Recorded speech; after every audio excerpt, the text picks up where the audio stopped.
Bishop உபகார சுவாமி குடும்பத்தை நான் இவ்வாறு பார்க்கிறேன். ஒரு அழகிய பூஞ்சோலை, பசுமையான ஒரு சூழல், இதில் பாய்ந்து ஓடும் நீரோடையாக நம் தாளாளர் தந்தை அவர்களையும், அதில் அலை அலையாக வருகின்ற அலைகளை நம் தலைமை ஆசிரியரும் மற்றும் அருள் சகோதரமாக காண்கின்றேன். இரு கரைகளாக இருந்து நாம் உதவி தலைமை ஆசிரியர்கள் பணிபுரிவதை காண்கின்றேன். இந்த அழகிய நீரோடை அதன் கரைகளை ஒட்டி உயர்ந்த மரங்களாக வளர்ந்து நிற்கும் நம் ஆசிரியர் பெருமக்கள், இருபால் ஆசிரியர் பெருமக்கள் மற்றும் அலுவலக நண்பர்களை பலன் கொடுப்பதை காண்கின்றேன்.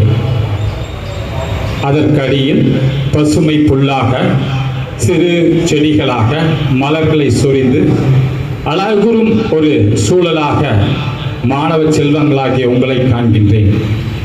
இவற்றிற்கெல்லாம் மேலாக நீல நிற வானத்தில் கதிரவன் தோன்றி இறைவன் நம் குடும்பத்தை ஆசீர்வதிப்பதாக காண்கின்றேன்.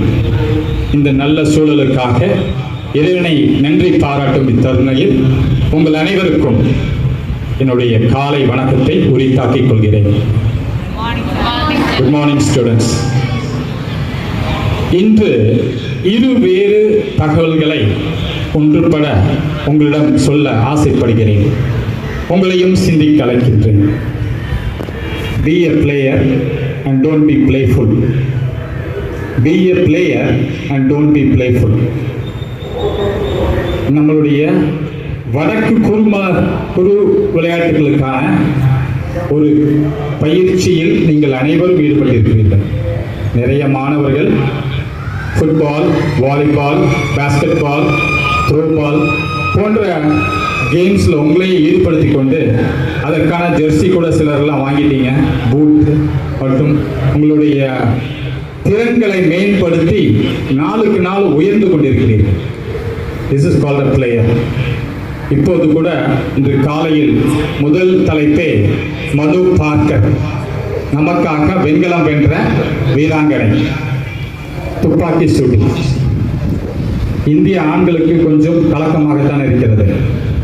வருங்காலத்தில் துப்பாக்கி சுற்றிலும் வில்வித்தையிலும் பெண்கள் அதிக மெடல்களை பெறுகிறார்கள் என்பது. இருந்தாலும் நமக்காக முதல் பதக்கம் மனு பார்க்கர் பெற்றிருக்கிறார். அது நமக்கு பெரும் மகிழ்ச்சியை தருகிறது. மாணவர்களாகிய உங்களுக்கு இந்த பருவத்தில் ஒரு வீரனாக நீங்கள் இருத்தல் வேண்டும். Player, be a player. அப்படின்னு என்றால் what is mean by being playful? உங்களிடையே இந்த பிளேஃபுல்னஸ் நிறைய இருக்கு. நான் அங்கே வெராண்டா பக்கத்தில் நின்று உங்களை எல்லாம் அந்த சிறிய இடைவேளைக்கு வழி நடத்தும் போது சில சமயங்களில் என்னால் கரெக்ஷன் பண்ண முடிகிறது, சில சமயத்தில் முடிவதில்லை. அது என்ன என்றால், ஒரு மாணவன் இன்னொரு மாணவன் தோளில் கையை போட்டுக்கொண்டு நடந்து வருகிறீர்கள். அங்கு வரும்போது பார்த்தீங்கன்னா கிட்டத்தட்ட 5 இல்ல 4 வரிசையில் வரும் பொழுது அது எவ்வளவு இடைஞ்சலாக இருக்கும் மற்றவர்கள். அதை விட ரொம்ப கஷ்டமான ஒரு வேலை என்னென்றால், உன்னுடைய கை அந்த மாணவனுடைய கையை, கழுத்தை நெருக்காமல் இருப்பது ரொம்ப கடினம் அந்த இடத்தில். இவ்வாறு நீங்கள் வரும்பொழுது அவனுடைய கழுத்தை கொஞ்சம் நெருக்கும் பொழுது அவன் என்ன பண்ணுகின்றான் தெரியுமா? இப்படி பின்னால் கையெழுத்தும் புடங்கில் ஒரு அடி அடிக்கிறான். நீ என்ன நினைச்சுக்கிற? வேணும்னே அவன் அடிக்கிறான். ஆக்சுவலா உன்னுடைய கை அவனுடைய கழுத்தை நெரிப்பதால் அவன் உனக்கு ஒரு வார்னிங் கொடுக்குறான். ஆனா நீ அவன் அடிச்ச உடனே அவனை இப்படி இருந்து திரும்பி ஒரு அற விடுற. 2 பேரும் வேகமா ஒரு கிரவுண்ட்ல ஓடுறீங்க. ஓடும்போது இன்னொரு மாணவனை மிதிக்கிறீங்க, அவன் மேல மண்ணை தூரி வாடுறீங்க. அங்க ஒரு சண்டை நிகழ்கிறது. பார்த்து வர முடியாதா அப்படின்னு அவனுடைய டிக்ஷனரியில் இருக்கிற ஒரு கெட்ட வார்த்தையெல்லாம் எடுத்து விடுறான். அதுக்கப்புறம் நீ உன்னுடைய வகுப்பு மாணவனை கூட்டிட்டு போற. 2 பேர் அது உணவு இடைவேளையில் 4 பேர். ஈவினிங் அது 8 பேர். அடுத்த நாள் சாயங்காலம் அது 15. 1 to 1 இருந்து கேங் வர மாறுது. இதற்கெல்லாம் அடிப்படை காரணம் பிளேஃபுல்னஸ். உனக்கு அது தேவையா? அதற்காகத்தான் கழுத்து மேல கையை போடாதன்னு சொல்றேன். இன்னொரு பழக்கம், ஒரு மாணவன் வந்து ஒரு ஆசிரியரிடம், எங்கள் வகுப்பில் இந்த மாணவனை சுற்றி சின்னவன் மாணவர்கள் லோவர் ஸ்டாண்டர்ட் பசங்க வந்து அடிக்கடி பார்த்துட்டு போறாங்க அப்படின்னு சொல்றாங்க. உடனே அந்த ஆசிரியர் அந்த மாணவனை கூப்பிட்டு, எதற்காக லோவர் கிளாஸ் பசங்களா அவனை பார்த்துட்டு போறாங்க என்று கேட்கிறார். ஒண்ணுமில்லை சார் அப்படிங்கிறான். சரி, அவருக்கு ஒரு டவுட் வருது. உடனே அவனுடைய பேக்கை செக் பண்றாரு, அங்க ஒண்ணுமில்லை. அவனுடைய பாக்கெட்டை செக் பண்றாரு, சட்டை பாக்கெட்ல ஒண்ணுமில்லை. பேண்ட் பாக்கெட்டை செக் பண்றாரு, அங்கேயும் ஒண்ணுமில்லை. ஆனா ஏதோ வச்சிருக்கிறான்னு தோணுது. அதனால உள்ளாடையில ஏதாச்சும் வச்சிருக்கிறியாடான்னு கேட்கிறாரு.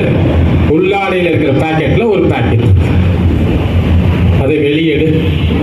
உடனே வெளியெடுத்து பார்த்தால் அதனுடைய பேரை நான் சொல்ல விரும்பவில்லை, ஏனென்றால் அதுக்கு ஒரு அட்வர்டைஸ்மெண்ட் ஆயிருங்க. ஒரு பயன்படுத்தக்கூடாத ஒரு போதை வஸ்து. அதை வைத்துக் கொண்டு அவன் சின்ன பசங்களுக்கெல்லாம் கொடுக்கிறான். அப்ப அந்த ஆசிரியர் மற்றும் மற்ற ஆசிரியர்கள் கேட்கிறார்கள், எதற்காக இதை வைத்திருந்தார்? சும்மா வச்சிருந்தேன் சார். எத்தனை ரூபாய் கொடுத்து வாங்கினான்?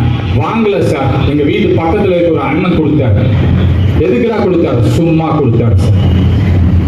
ஏன்னா சும்மா கொடுத்ததை நீ எதுக்குடா வாங்குற? சார் சும்மா வாங்கினேன் சார். டேய், மற்ற பசங்களாம் வந்து உங்ககிட்ட பார்த்தாங்களா சார்? சும்மா வந்து எங்கிட்ட வாங்கிட்டு போனாங்க சார். எனக்கு தெரிஞ்சு இந்த பள்ளிக்கூடத்துக்கு சும்மா இருக்கிறதுக்கு யாருமே வரல. யாராவது சும்மா இருக்கிறதுக்கு வந்துட்டீங்களா? படிக்கிறதுக்கும் ஒழுக்கத்தையும் கற்றுக்கொள்வதற்காக வந்திருக்கிறீர்கள். படிப்பும் ஒழுக்கமும் உங்களுடைய இரண்டு கண்களாக பாவிக்கப்பட வேண்டும். அப்போது அந்த ஒரு செயலும் பிளேஃபுல், அந்த செயலின் கனாகரம் தெரியாமல் அந்த மாணவன் அதனை செய்கின்றான். அவன் செய்வதோடு மட்டுமில்லாமல் சிறு பசங்களுக்கும் அந்த பழக்கத்தை ஏற்படுத்துகிறான். This is called playfulness. ஆங்கிலத்தில் ஒரு எழுத்தாளர் அழகாக சொல்வார், a player is a winner, whereas one who plays with life meets a different end. அதாவது வாழ்க்கையில் வீரனாக இருப்பவன் பல சாதனைகளை சாதிக்கின்றான். ஆனால் வாழ்க்கையோடு விளையாடுகிறவன் விபரீதத்தை சந்திக்கின்றான். இந்த கருத்தை திரும்பியும் நான் உங்களுக்கு சொல்ல விரும்புகிறேன். வாழ்க்கையில் வீரனாக விளங்குகிறவன் வெற்றிகளையும் பெரிய சாதனைகளையும் சாதிக்கின்றான். ஆனால் வாழ்க்கையோடு விளையாடுகிறவன் விபரீதத்தை சந்திக்கின்றான். இந்த ஒரு நல்ல வாய்ப்பை கொடுத்த அனைத்து நல்லுள்ளங்களுக்கும் நன்றி பாராட்டி விடைபெறுகிறேன். நன்றி, வணக்கம்.